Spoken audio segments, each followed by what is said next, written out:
Hey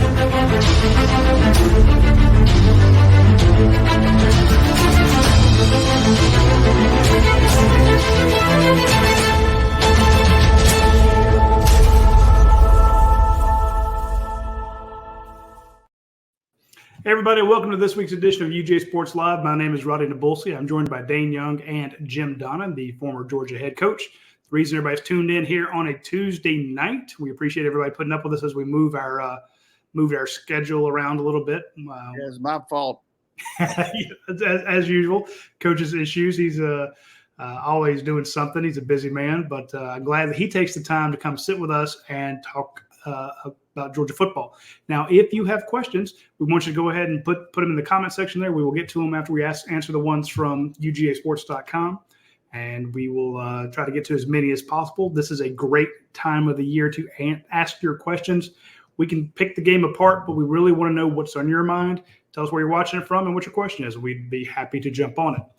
Coach, let's turn our attention before we go ahead to South Carolina. Let's go back to Ball State.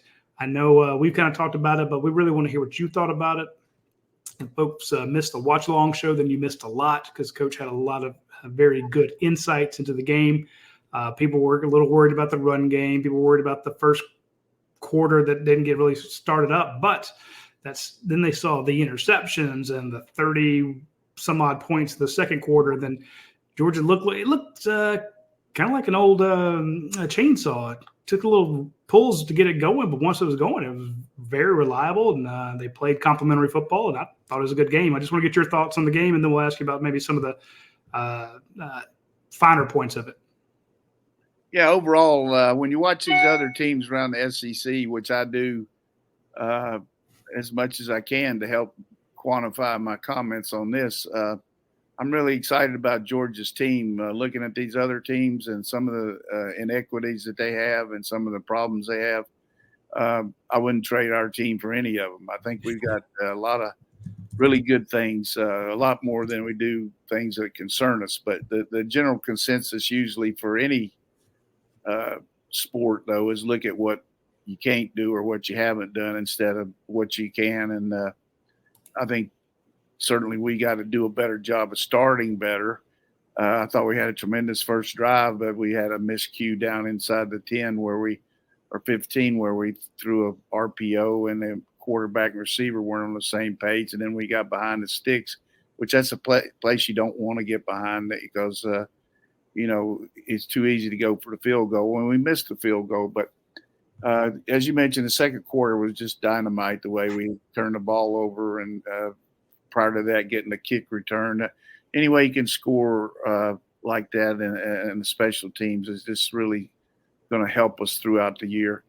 I thought our passing game was sharp, didn't have many drop or any kind of miscalculation. I thought Beck moved around in the pocket okay. Sometimes our protection broke down a little bit, but overall okay. Running game still is kind of a work in progress, but I think it'll be a little bit more electric, particularly if Edwards plays this week and Milton doesn't feel his way. I know everybody got excited about Bell's run, and certainly he's got some quickness and power, but there's so much that's got to be involved in running our offense that, I think he's just a person they got ready in case we need him. But as long as McConkey's not ready, it's kind of hard to pull him out of the receiver rotation.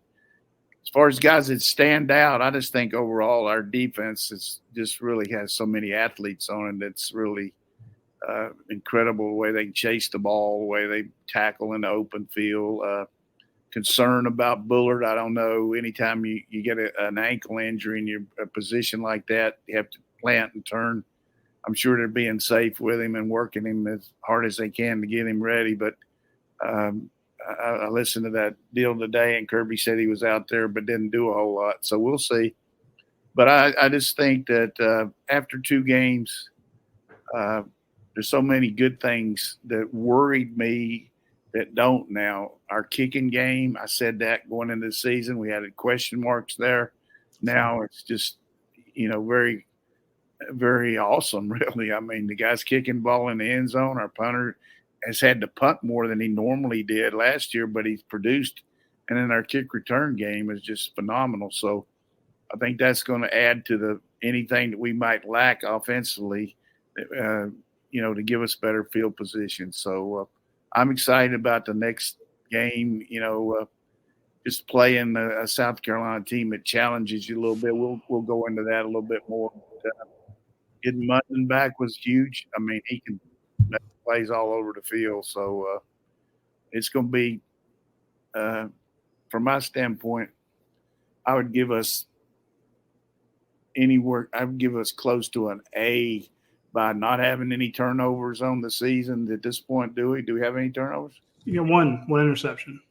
Yeah, I guess that's true. Yeah, we did have that one. But that was tipped. So that was like a punt. But I mean, that wasn't because he threw the ball poorly. But right. And then very limited penalties, a couple bad ones on defense. But if you just watch our team play and you go, and even if you're coming in and you've been over in Great Britain and never seen a football game, you'd have to think that Georgia's a pretty efficient looking team. I mean, there's no sloppy part of them. I mean, they look good in their uniform. They're organized. They do what they're supposed to do. They don't do a lot of cheesy stuff at the other team. I mean, it's just so much to be proud of. I mean, I like our style.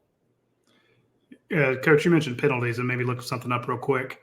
The least penalized team right now in the conference, not really shockers, LSU. They only have 4 penalties through 2 games. And that's kind of one of the Brian Kelly trademarks is they're not supposed to don't do that. Georgia's second with only 8 penalties. But you could be Florida with 13 or Tennessee with 14 or Texas A&M with 16 or Kentucky with 17. Basically double the number of penalties. Alabama with 10 in one game. Sorry, yeah, Alabama's got 12 through 2 games, so that's 10 against Texas. So, yeah, I'm just saying that's it's not something that we ever talk about. I mean, I thought I was expanding. Penalized team in the SEC last year, right? You looked that up. We won that hands down, least penalized in the whole league. Least penalized? No, I actually Vanderbilt was the least penalized team. Are they in the SEC? That's cold, but only by 3. But to your point, Georgia had 66 penalties last year. Tennessee had 105. So basically, it all adds up. And then, but we're a well-coached team, a very disciplined team. And that's knowing that the folks hate us. Dayne, I kind of mentioned some of the concerns, and when I was doing another radio show today, I was thinking about what. And Coach always calls us out on it when we nitpick over the concerns. It's almost like it's a. Hey, you can go ahead, Dick. No, I'm just saying. No, I'm saying it's almost like a psychological need to say where's the danger, what's the issue coming here, and I think having Coach on the show really helps. Like, look at these other teams. Look at what you're comparing yourselves to. I think we're making. Go back. Everyone's mad about that first quarter. Well, you missed a field goal. It should have been 3-0, but you only got the ball twice. With the new clock rules, I tell you what's the concern of mine is that damn clock rule. I mean, if I'm a team that I'm undermanned, even in the conference, I'm saying to our coaches as a head coach, we're coming in there and we're not going to throw any kind of passes unless they're underneath or deep. And we're going to try to make sure – I'm talking about screens where the ball is going to be caught, where the clock's going to keep moving. And we're going to restrict that other team, hopefully, to maybe 2 possessions or less in the first quarter by making a couple first downs. If you make 2 first downs on a drive, that eliminates another possession for the offense now. The way this thing's trending now, you look at it nationally. So you're going to see a lot of that. I mean, and I can see that South Carolina probably going to start this game out trying to move the ball and do all that stuff, but I can see them doing some milk the clock. But if they try to milk the clock running the ball, they're not going to run it because they can't run it on us unless they run a draw or something. But I'm just saying you're going to see a lot of that. I mean, around the country, Louisiana Monroe going there to play Texas A&M, that's what they'll do. I mean, everybody's going to do it. That's fair. Dayne, your thoughts on the game? Well, first, you may hear some background noise from the North Oconee band, which is practicing just through the way over here in Bogart. So I want our audio listeners to know I'm not just jamming out to high school band music. When I watch we did Film Don't Lie, and you try to understand why was it 0-0 in the first quarter. It's a lot of things that y'all said. When I see Brock Bowers and his stat line, 1 catch for 3 yards, you're like, well, they probably left some things out there, and they did.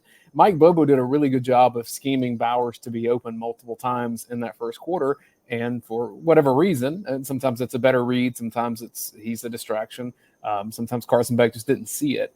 But when you go back and you watch the tape, like Brock Bowers was open and he had opportunities. And so I think Georgia's offense, which has scored a lot of points and moved for a lot of yards, I think there's more levels to get with them right now because Bowers can do much more. And, as long as he's healthy, he's the best playmaker on the team. So if that's a focus of improvement, get him the ball.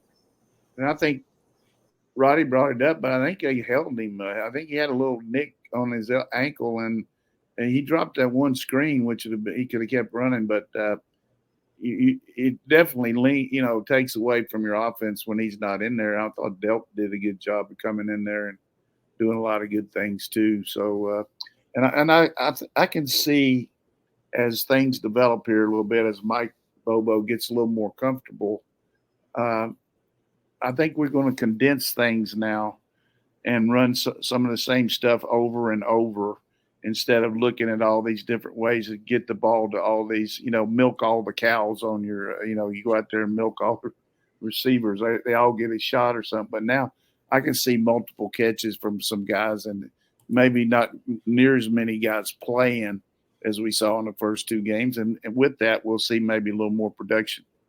That's a great point. I think 74 players got into the game. Now, granted, you win by 40, they should get in. But I think it's back-to-back games where you had either 11 guys catch a pass or 12 guys catch a pass. I want to go back to that first game. You hit rah-rah with 1. But I think Dayne makes a good point where, you didn't see a whole lot of Brock Bowers there. But, again, we haven't seen anything from Ladd McConkey yet. We haven't seen anything from Dejon Edwards, but these guys hurt. When you have Dejon in the backfield and a healthier Kendall Milton, he's getting closer and closer to being the guy that he was. Brock Bowers getting out there.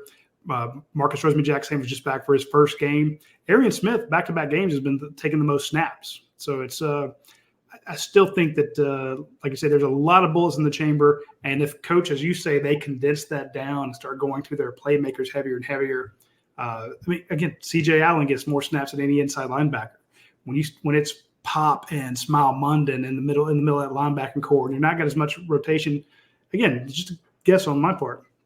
I think all of a sudden we're going to see a huge difference in week 3 compared to week 2. Michael Williams hasn't played 30 plays this year, has he?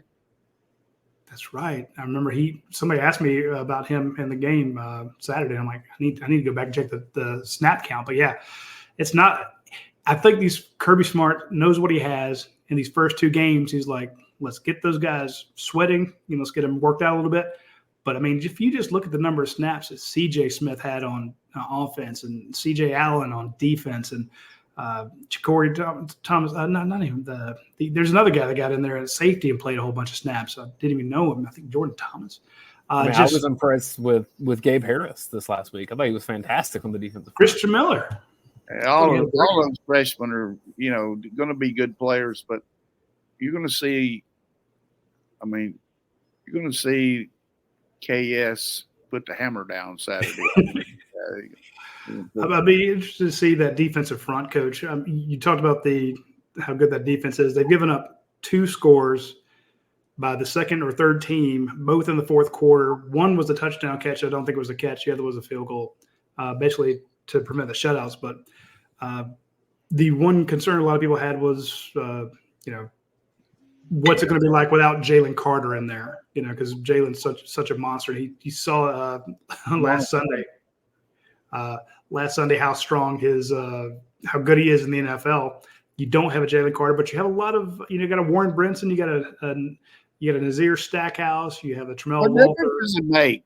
What difference does it make, really? My question is, when Kirby was asked about this, he said, "Well, we can't really assess how good they've They are, because we've gone up. They haven't seen the same type of competition we're going to see this weekend. Oh, okay. So what is your prediction this weekend? We knew we weren't going to have Jalen Carter. No, I'm not talking about what you said, but you said a lot of people were saying that.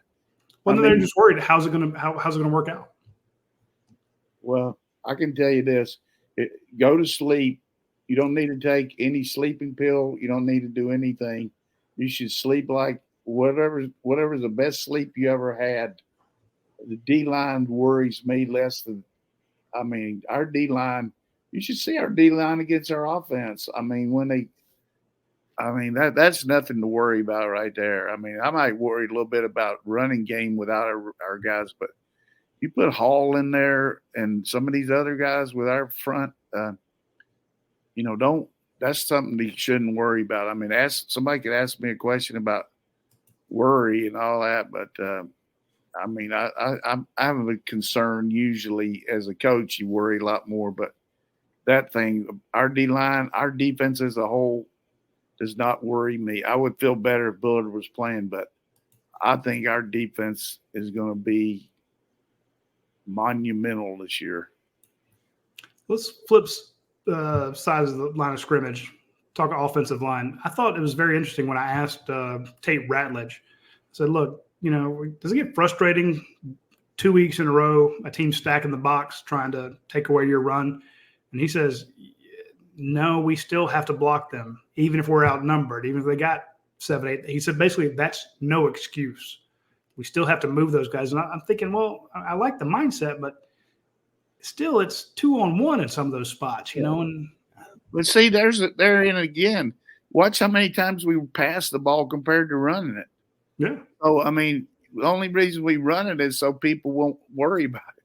You can throw every damn time against these teams, but you got to see if you can run the ball. But if it's a conference game and people play like that, they'll throw the ball every down. Why you have to force a run? I don't see that myself, but a good answer from Tate though. Hey, we're going to make the best of it. I like that, but well, he did. As you mentioned though, you're kind of peeing up a rope when you go against that look. I don't know anybody's going to be able to do that. I don't see anybody do it. Alabama couldn't do it on Texas. Texas really couldn't run the ball that great against Alabama. Force the team to throw and see if they can beat you. I think they can. Speaking of the margin of victory, that brings up one of our friends at deadsoxy.com. They had a margin of victory sale.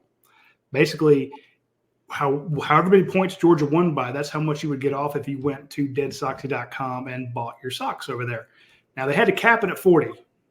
And Georgia scored over 40 points. So you hit the maximum amount of discount possible. If Georgia won by 20, it'd be 20% off, but they won by over 40. So right now, if you go to deadsoxy.com, use promo code UGASports, the normal 25% off will be increased to 40% off. So go to deadsoxy.com, get the red and black socks, get them before it's Tuesday night. You can order them. You'll probably have them by the game time this weekend. Hit up our friends at deadsoxy.com, get the 40% off. It's the best deal they're going to have all year. Use promo code UGASports. You don't have to remember anything, any fancy code. Hit them up when you get the chance. They going to do it again this week? It's good through the game. So it's the best deal of the year. It might be even better one this week. Oh, that's some intense foreshadowing as the way Coach is breaking down the South Carolina game. And I also want to mention our friends at Your Pie, because they have a new pizza out. It's a Philly cheesesteak pizza. Wow. You think it's for all the dogs that are playing for the Eagles? You think that's what this is about? When I saw that, I texted Drew, and I'm like, Philly cheesesteak, with like the little emoji where the guy's rubbing his chin, wondering about it. And I'm thinking something had to hit in there because he knows how many Georgia players are on that Philadelphia Eagles team.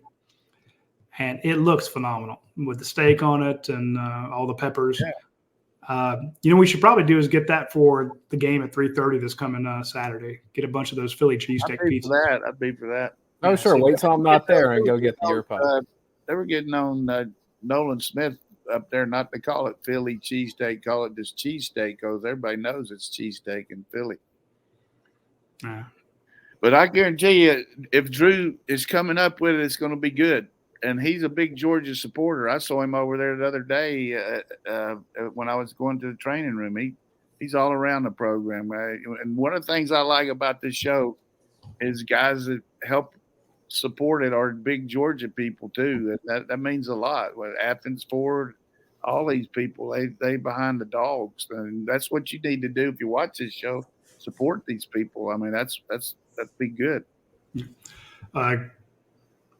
Kirby, speaking of support, Tonka Hemingway of South Carolina was asked, at SEC Media Days, which stadiums are the loudest, and he didn't mention Georgia. I don't even know if he's even played at Georgia. He could be, maybe he didn't make that trip or something. But if he did, he didn't list Georgia amongst the loudest places. And Kirby jumped on that like a duck on a June bug. He's like, well, maybe that's a challenge to the Georgia fans. Maybe we'll see if they're a leader or not Saturday. And he basically used that as a calling card to get a rallying cry to get the fans to come out 3:30 on Saturday to get excited about the game. I think a lot of people are excited because there was not a lot of attendance at this past. I'm not saying a lot. There was no excitement about Ball State, but people are excited about South Carolina. So I think really, if you look at the last couple big games that we've had, and I don't know that this is that big a game nationally, but when Arkansas came in here, I mean, our crowd. I mean, at Tennessee, I mean, our crowd was as good as I've ever been around, and it's very capable of that. They're getting in a good habit of understanding what you can do. And the thing about it, sometimes in life you have things that are, kind of on a roll. And I would say this, I don't think anybody in this generation is ever going to experience anything like this team here.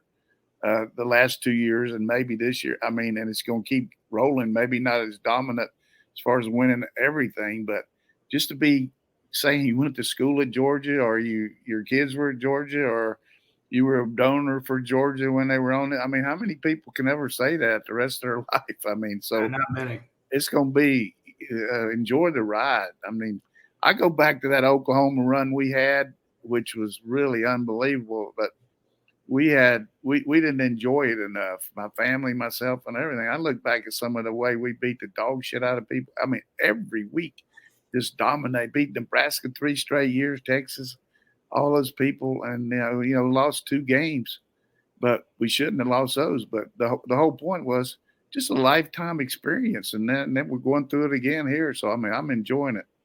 Yeah, as well you should. A lot of the people waited. I mean, you'd go to UGASports.com and people would say, I was in school in 1980. I was in school in 81. I was there for that. And the young bucks like me are like, well, I was 7 years old, or Dayne wasn't even born, and it's like, what was it like, and now we're seeing that. And to your point about that Arkansas game, that Tennessee game, those big games at home, Kirby Smart has coached up the fans. They affect the game now. You saw how many illegal procedure calls there are. You see these teams jumping off sides. The quarterback can't hear a damn thing when he's under center, especially down on the east end zone in front of those students. Right. It's a zoo down there, and it does affect the game. And what does Kirby want? He wants to affect the game this Saturday.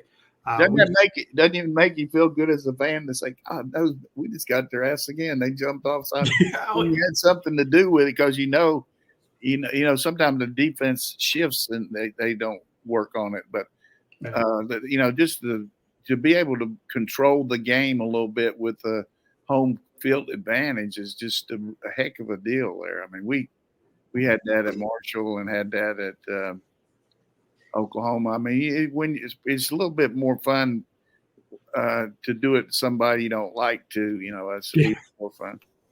I was even this weekend. I'm going to Georgia Southern at Wisconsin on a work trip. I found a ticket to that game 30 rows up in Camp Randall for like $24. And I'm like, oh, this is a different flow than what's going on in Athens right now. Yeah. Well, they just got dogged out there by Washington State too, and but that stadium rocks. I mean, it really kind of moves. They get it. They start playing that song there in the fourth quarter, and it kind of. So you might ought to go down to the restroom or something. So You might not want to be there just in case. It rocks. It actually moves a little bit. Maybe they've worked on the foundation a little bit. But that plays no thank you. Speaking of South Carolina and the loud crowd, Coach, what's your take on South Carolina? I mean, Spencer Rattler is kind of leading the SEC as a quarterback spot. You know, he's we know they lost to North Carolina, coming in 1-1. For a little while, there's a little closer with Furman. You mentioned that it could be a big margin of victory. I know maybe you're being a little facetious, maybe you're not. So give me your thoughts on South Carolina.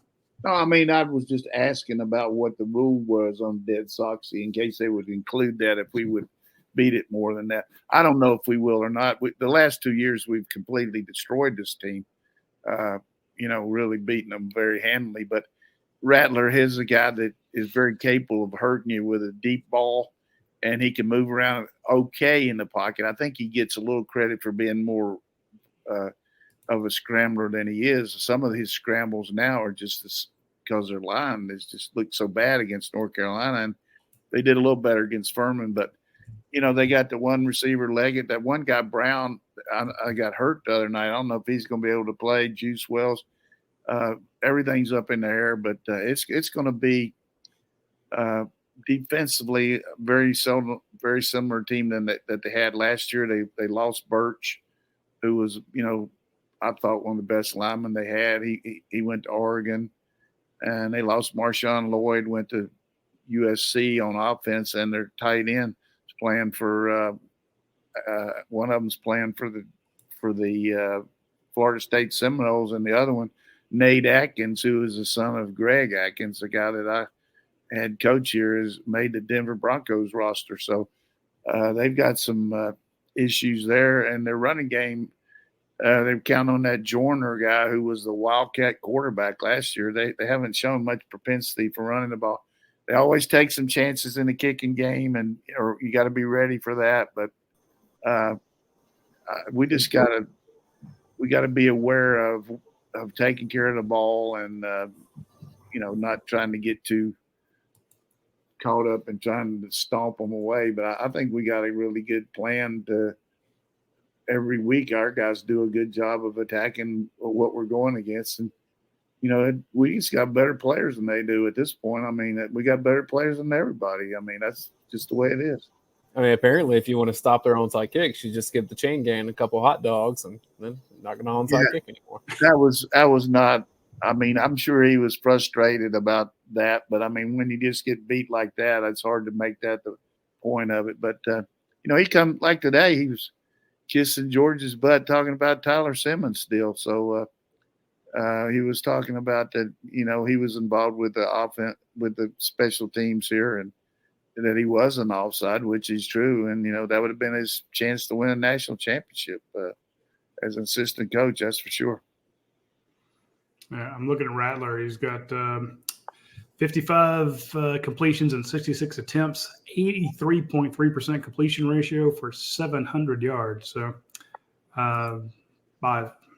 he's second only to AJ Swan at Vanderbilt in passing yardage in the SEC. Pretty dangerous, but losing Birch was big. I remember that recruiting battle between Georgia and South Carolina for Birch. That was huge. That was one of those knockdown, drag out ones, and his mama sent him to South Carolina, which wish it would have worked out better for him. Dan Lanning was in on it, and then he didn't get him the first time. He got him the second. There you go. So happy for him. But what do you want to see, Coach, from Georgia this week? You mentioned what you kind of expect to see. Is there any – I just like to see our guys out there healthy. I don't know what Ladd's situation is, but he just gives you, as Kirby mentioned – when I was listening to him, he just gives you that experience, that knowledge that, he knows what to do. He knows how to read coverages, and he's just a very adept at making plays when you got to have them, big third down reception. And then, of course, it'd be nice to have Bowers get off like he did against South Carolina. I think he scored like 2 touchdowns on them last year in the first half. One was on a reverse on the goal line, and then he caught that ball down the middle. So, but it's just a case of playing up to your potential is what I like. The difference between performance and and potential. I'd like to see us get some performance here and not have to get on here next week and you ask me the same question, which you're right. I mean, hey, what do we got to do? I mean, why aren't we doing better? But we're doing better in a lot of things, but I'd like to see our offense be a little more explosive and get some good runs that don't look like, beating farts out of a dead mule to make a first down with. You know what I mean? Just No, I got you. knock them off the ball and then make explosive runs. But I like our defense. I think our defense is going to take the challenge. I mean, when a team can't run the ball in our defense, they're in some severe heat because those guys are going to pin their ears back and get after Rattler. And he's a good player. I mean, but he's always been close to being the winner, but never has. That's what he's got to do. It's not his fault he doesn't have a great supporting cast, but I think we're going to play against similar quarterbacks from other teams, but he definitely is off to a better start this year than he did last year, and he finished up the year great. Yeah, he did finish. He did finish strong. I was quite impressed with his victories there towards the end. Coach Dayne, either one of you, do we see more or less of Dylan Bell this week? At running back specifically? At running back and wide receiver. He's a playmaker, so yeah, you're going to see him play. Kirby says he's not going to move to running back full time. It doesn't sound like that's in his future, but I think he'll still get a couple reps there. Yeah, I think probably got to keep him at receiver. Maybe play him where Ladd was if he's not playing. But I think the guys that just scares me is Ra when he gets. He's going to do some things for us. I mean, he's really close. So hopefully he'll do it. And Lovett made some big moves last week too. So and then you saw Rosemeal, make some really good plays. Excuse me. So I think it's just I wouldn't use Bell in the backfield if Edwards and Milton are there. If they're not, then maybe use him some. Roddy, I'll give you the name of another guy that if he can get back healthy, I think will be an asset for Georgia because the wide receiver blocking has left something to be desired. I think Jackson Meeks is really good at that. I know he's a good special teams player, but even with Marcus Rosemy-Jackson coming back, the receiver blocking improved. I think there'll be a time this year where Jackson Meeks is needed to help break something in the open field into a big play because of his blocking. He's good. You're right. It's a good point. And the other thing that we got to remember is so many of those plays last year that broke were a result of Darnell Washington just engulfing people. And even if he didn't pin them to the ground, they can't get around him. So I think that helped our perimeter quick passing game having Darnell out there. And then last week, Brock had 2 dominant blocks, where he just destroyed people. So it's when we put it together, it's going to be like I say it once a year. That little boy there in Manhattan when I was there, Elwin, you better say your prayers. That was his sister's name was Erin, and she would pick on him, and he would be ready to get after her, and he'd say, Elwin, you better say your prayers. All right, we got some questions. We'll talk. We're going to take a quick break and then come back and answer your questions on the DawgVent.com.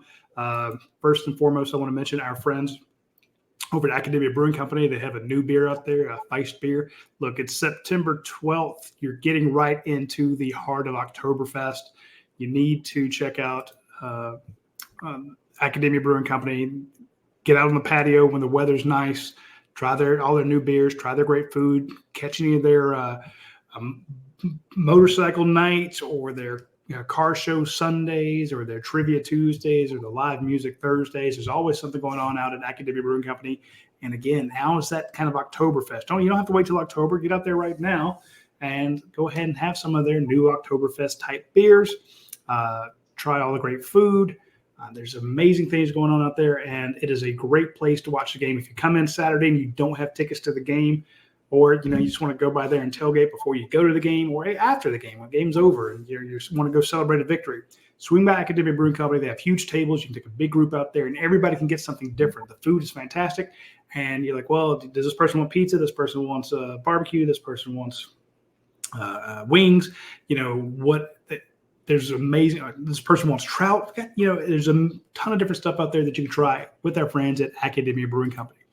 Also want to mention Andy Ludecky and MyPerfectFranchise.net. He's got a post at the top of UGASports right now, which is Franchise of the Month. He does this every month. He puts out a trivia question saying, what franchise is this? And he lists all the features in it, how much money it makes, what the time involved. And the one today is pretty interesting. So whoever gets that question right, they get a free. He pays for 3 additional months of membership to UGASports for them. He does it on a bunch of sites. He advertises on a ton of rivals sites, not just the Georgia one, but a ton of others, because he's helping a large number of people change their career paths. They're going to him and they're finding out, hey, if I want to have my own franchise, I want just a turnkey, or I want something very specific. I want something involved. I want to change my job trajectory completely. He can walk you through the smallest to the largest types of franchises, what you would need for financing, how it works, what you need to do. So reach out to myperfectfranchise.net. Talk to Andy Ludecky. He's going to make it very easy for you to do it. It doesn't cost you anything. If he tells you, hey, this isn't for you, then you'll know and you wouldn't have wasted a dime. Hey, Roddy, I saw those guys in the canoe. How was your J stroke in the canoe? Were you pretty good with? J stroke? Yeah. I only want to do that canoe racing. You see those guys where they line up beside each other and half the guys are on one side and half the other. They're the deep dig. I'm like, that's crew. That's crew.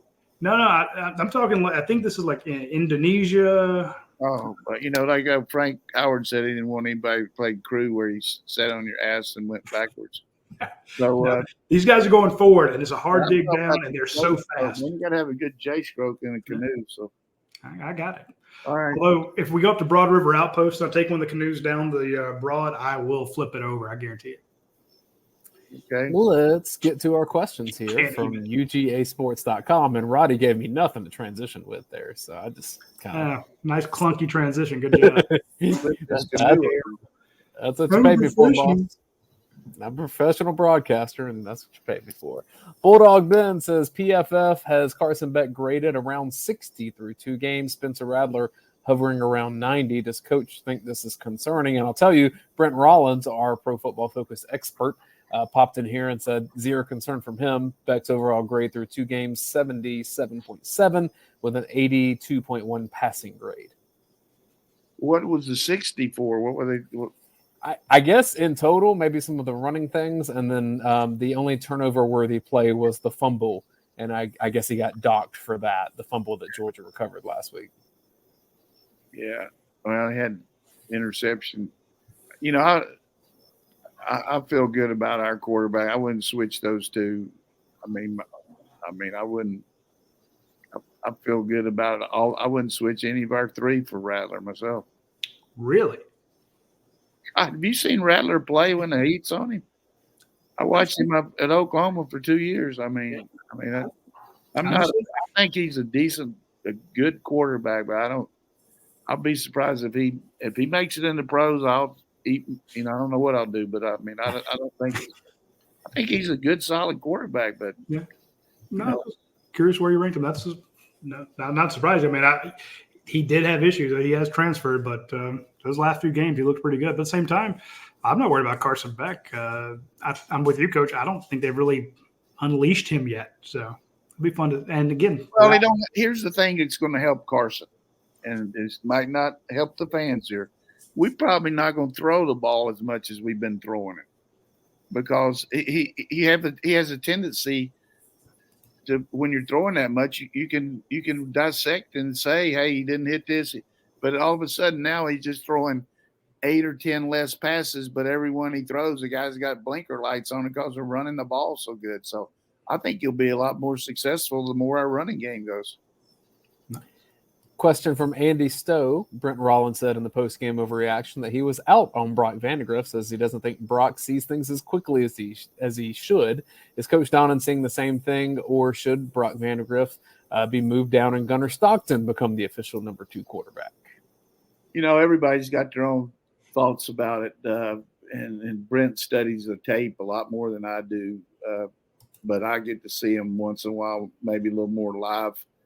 I like Vandergriff. I think system wise, he's not as quick to read coverages as Becky. Hasn't been around it as much, but he's got so many things going for him that I think you got to be a little bit more patient about seeing what he can do when he has a chance to, get in there 3 or 4 series. Everything, at this point, he just had 7 or 8 plays, and he got to be perfect on those. You know what I mean? So, and Gunner, I like Gunner too. I mean, I think the thing about Brock, he's had more time around here, but both these guys are good, and I disagree about the potential of Brock with Brent, but maybe he's basing it on the fact he doesn't see things quite as quickly. But I didn't read coverage as good as I needed to, but I won.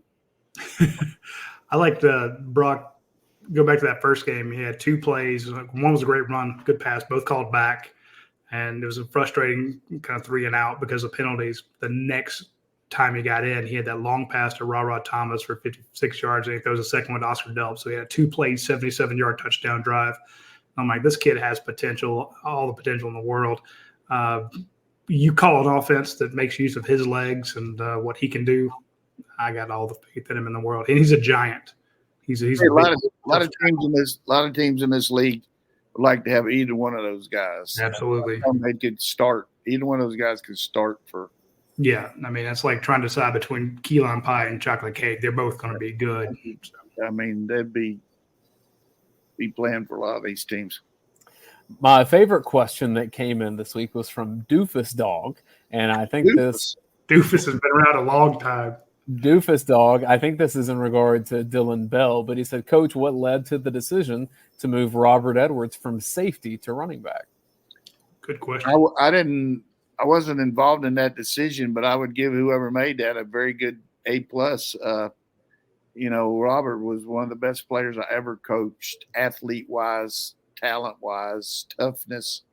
And he had a couple injuries here before I came and then while I was here and then one in the pros, but tremendous athlete. He and Terrence both. I noticed Terrence today was wishing his mother a happy birthday, and his mother was great, and his father. They're both great to me. And I remember when they came over to my office between his junior and senior year and wanted to talk about should he go pro or not.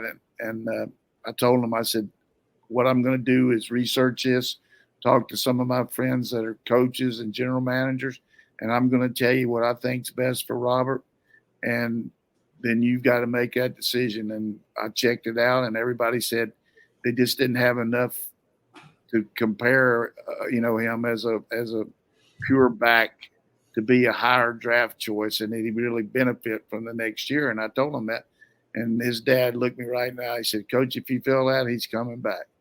And I'll always remember that, the fact that, they trusted me, and that's what you got to do. And that's what Kirby does with them. You got to have that kind of relationship with them. And some, there's no way you can look at Champ Bailey and his mother and say, hey, Champ, if you come back here a little bit, you can really get some. Hey, no, but I was trying to NIL that one before they had NIL. But there's no way you can do that. But I just want to and Robert, I'm so proud of him, and Terrence are both coaching.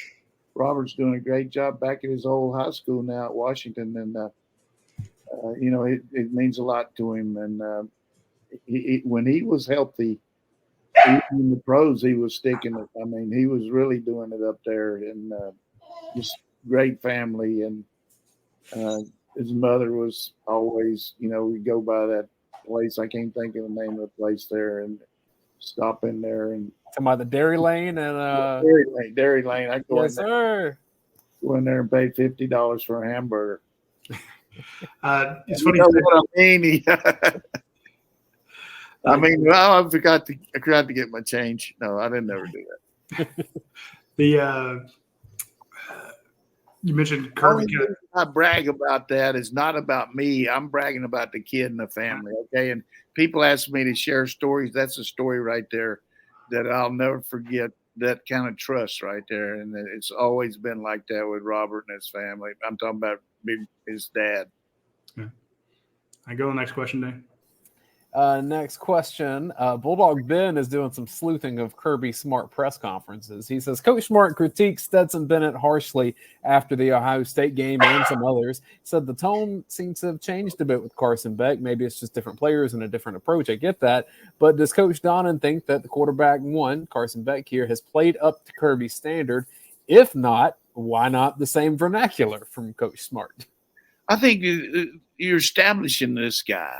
The other guy was already established. I mean, he got one game left, and he's kind of trying to juice him up for that next game. You know what I mean? So that's the way you do things.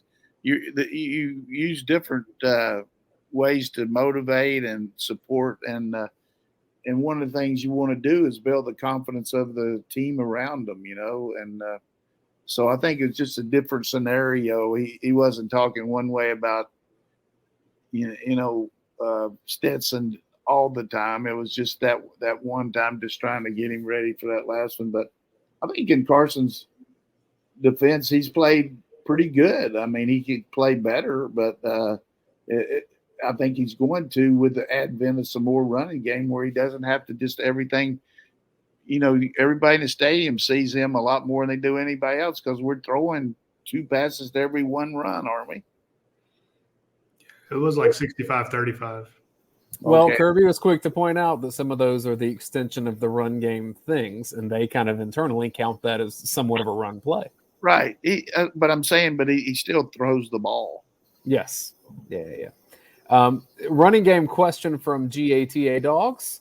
As this Coach Donnan, how would you get the run game going in its current state without screens? Just looking at it, I don't think Georgia's getting zone blocking as compared to gap schemes.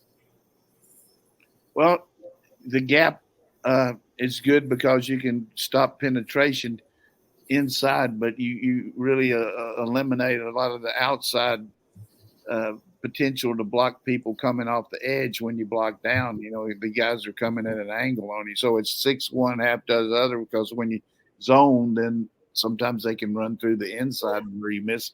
So, but the reality is, you go to Kentucky Derby, when you got the horses that can run, you let them run. When you got the ones that are not that great, you don't win. So we got to get our horses lathered up, I think, when we do that. Because my feeling is, if you look at the teams in the NFL that can run the ball, it's the ones that have the great backs, not the great linemen. It's the guys that can make 4 yards no matter what. And that's what you got to have.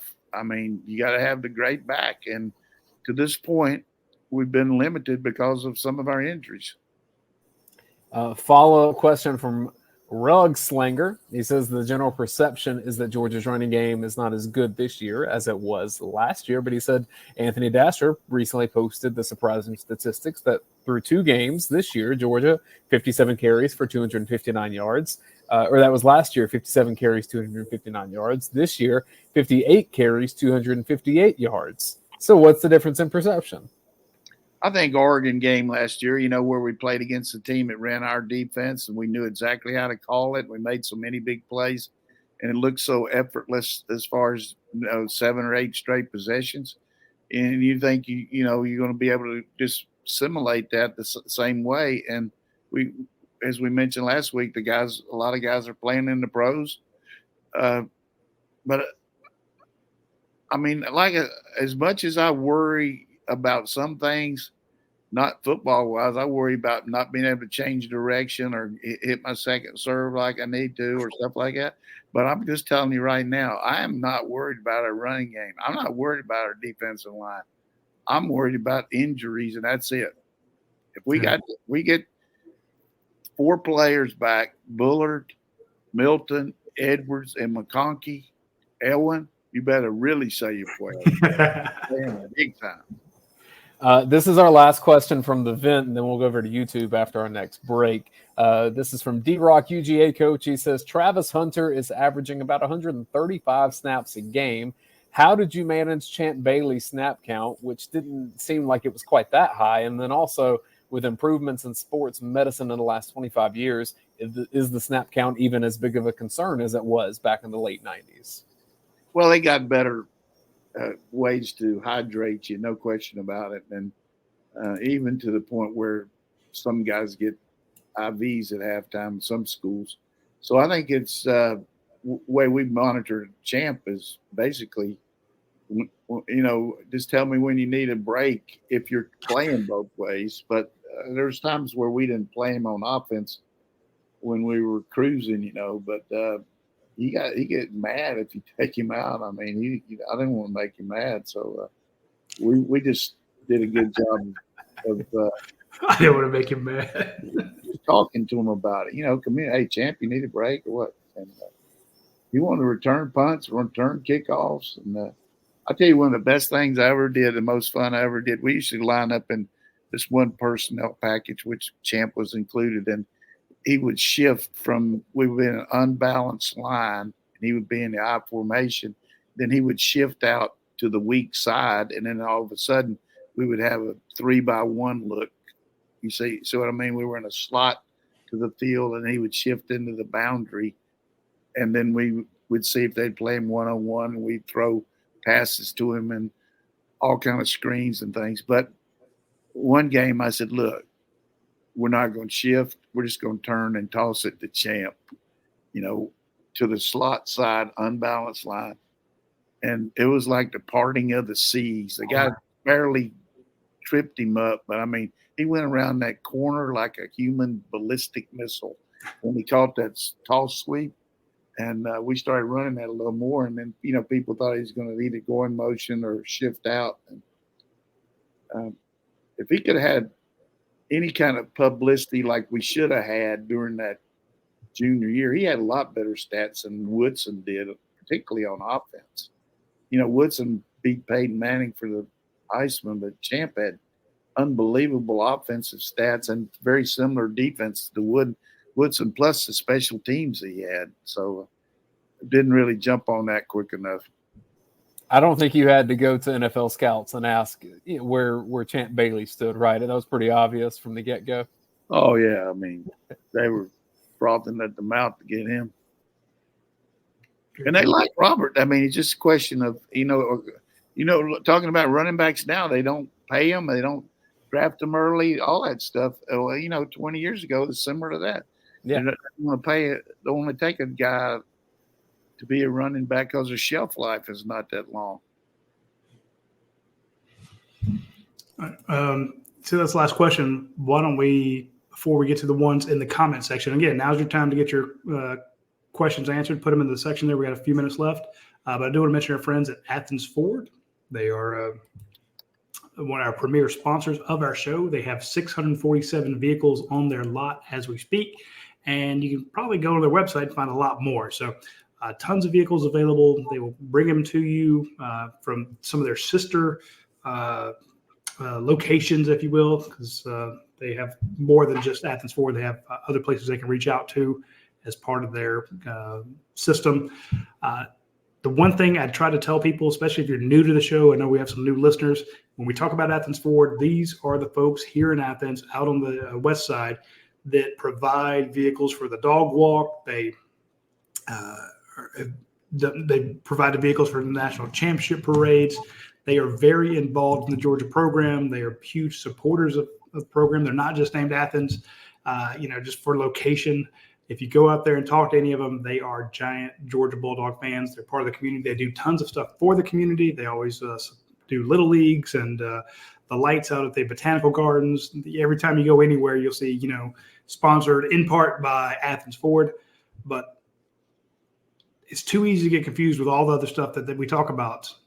Just remember this one thing. If you need a new vehicle or a pre-owned vehicle, if you go out there, you're going to 99 times out of 100, you're going to get one with a lifetime powertrain warranty. Most important thing you can get. You don't get that at other Ford locations. It's exclusive to Athens Ford in this area. So remember that. You don't have to remember all the other stuff they do. the fact that they'll buy your car, the fact that they have a great service department. Just remember that if you go to Athens Ford, you get the lifetime powertrain warranty, and they are the only place where you can get that. So hit them up. Question from Matthew Goodwin. Just curious, who's the scout team quarterback, or is that done by committee? Yeah, I think at this point, Muschamp is the scout team quarterback, and another kid. I don't know his name because they're giving Gunner reps down there with along with Vandergrift. So those are the two. Jason asked. First, he's watching from Dallas, so thanks for watching out in Texas. Wow. Jason says, 40-0. It says, Coach, does Coach Smart replace Ladd McConkey with Mekhi Muse even when Ladd comes back? I wouldn't think so. Muse is really good, but McConkey is one of the best players in the country, and he's got a lot of different ways to hurt you. Now he might use him more on punt returns than maybe Ladd, so he can play more on offense. Maybe that's what he was asking, but I don't see him coming in the lineup as a receiver over Ladd. Did see where Ladd got named to the All-State Good Works team for his community service work, so that's always a good sign. He's good at that. He goes. I've seen him. He always posts pictures from elementary schools or different camps. This was a camp out in Lincoln County that he had made a priority of his. So I know that's always a good look for Georgia players. Yeah, I don't know if he got a dating somebody serious or not, but you guys out there need a future son-in-law. That'd be somebody I'd look at. Jermaine King says, speaking of Champ Bailey, how many NFL Hall of Famers has Coach Donnan coached? Oh, I don't know. I have to look that up. It's not like I got a volume of because there's not many guys in the Hall of Fame, but going back to a lot of different places, I got several, that's for sure. I mean, not because of me, though, just guys I was associated with. Sure. Jason clarified here. We had 3 teams, 3 guys on our team at Oklahoma 4 guys on our team at Oklahoma are in the College Hall of Fame. Troy Aikman, Keith Jackson, Ricky Dixon, and Tony Casillas. I mean, that's just one team. They were okay. Yeah. I saw the story the other day where Troy Aikman, he said that he considered returning to the Miami Dolphins, like in the early 2000s at some point. I should have texted you about that because I'd have been curious to take. They were trying to get him to come back, and I'm sure the Jets are trying to get Tom Brady. I mean, yes, love it. Jason clarified he was meaning at punt returner when Ladd comes back with Mekhi. That's a good thing to think about because you get some shots there. I mean, Muse has earned the right to be the punt returner. I mean, the guy's fearless and he's quick. And we pointed out on the watch along show his ability to accelerate so quickly. You know, there's one thing to have quickness and speed, but to be going that kind of speed real quick helps you get that first 5 yards. That's where you get rolling, and you get that wall. And if you look at that punt return again on tape, and it's probably on YouTube or whatever, you can see how many good decisions our guys made where they had a chance to block, and they let up and not block a guy in the back. And then Jalen Walker at the end just kind of he kind of slipped over in front of the guy like what he's doing. Sorey kind of hit a guy close. But, you know, that was just good coaching there. I thought it was really good. There's a lot of things in the comments that are similar to what Christopher Black says. And I remember taking a nap after hunting and waking up and the dogs kicking Florida's ass in 97 with Robert Edwards running all over them. And that's a great memory for me. That's good. I don't know why he was hunting. I wish he had been at the game, but he was. I was there. It was great. I remember. He was probably hunting some gator bait. But, you know, the thing about that game and I talked to Bob Stoops about it every time he sees me, he said, Coach, I can't believe that you guys felt like you could snatch our 5 techniques.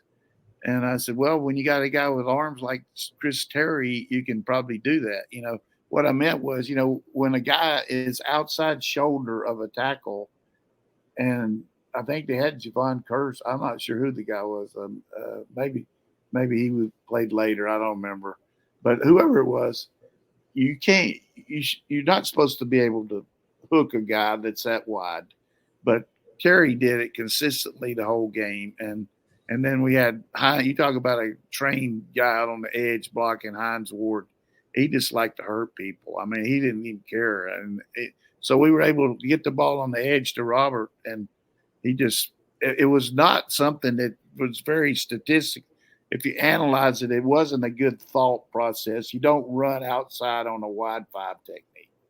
I mean, you ask anybody, you don't do it, but we did it, and I don't know why we thought we could. I guess because Chris Terry said he could hook him, and that's another guy that just believed in us. And I said, Chris, you're not playing that much on defense. You can start for us on offense, and we won't have a lot of plays for you, but we'll just kind of bring you along. And all you got to do is just grab those guys and hold on to them. And once in a while, I'll call you for holding. That's a man mountain. Love Chris Terry. That wraps our questions in this show, Roddy. And y'all have the watch along show this weekend. Yeah. I'm missing out on that, but it's going to be a great show. I'll watch from Wisconsin up there. I got the joke tonight because I want everybody to go to bed funny, laughing. So during COVID, all the schools were closed and the kids could never go anywhere. And so these teachers in Louisville decided that they were, and I've told Roddy this joke before, so he won't laugh like he should, but these teachers decided they were going to take three boys and 3 girls to different venues to teach them how to get a little culture now that they were out of COVID protocol. So he took 6 kids to the theater, 6 kids to the library, and 6 kids out to Churchill Downs to watch the race. So when he went out to the race, the little girls asked the teacher before they went to sit down and said, hey, do you mind if we go to the bathroom? He said, yes, go ahead. And so they went, and then the boys said, we will too. So the boys went in there, and one of the boys came out and told the teacher, said, look, those urinals in there are too high. We can't reach them. You think you can come in and help us? And she's thinking, well, nobody will be in there. The race is getting ready to start. I'll just go in there. And so she walks in there, and she picks up this first boy and said, wow. So you're a little big for the 3rd grade. He said, well, I appreciate you helping me, Mom, but I'm riding Silver Fox in the 6th.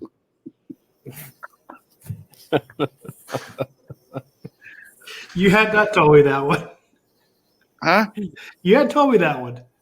Well, it's pretty good. He's picking up that jockey. I was hoping Roddy would say I'd heard that one, but it was a different racehorse. I know. I had not heard that one. That's one of your better ones. Dayne, you like it or not? I do. I like it. I was hoping that you had told Roddy before, but you used a different racehorse name in each version of it. That would make me laugh. I appreciate you. I appreciate you helping me. Okay. Just put up with me. I got to go to bed. This is too late for me. No, that was a good one. All right, folks. We'll see you next week. Should be back at our regular time next Tuesday at noon. We will see you then. But hey, it's my fault, but I want to tell everybody, if you're not going to the game, I want you to get on this watch along show this week, because I'm gonna have a mean on. I'm gonna be ready to go. I'm gonna be like Boy Scout prepared. We're gonna have so many things on this show that you won't ever see anywhere else. I'm just warning you, or not warning you. I'm hoping that you'll watch it, because I'm gonna have my game face on Saturday, 3:30. Conference plays here. Coach is ready. I love it, folks. All right, tune in this Saturday. We'll see you then.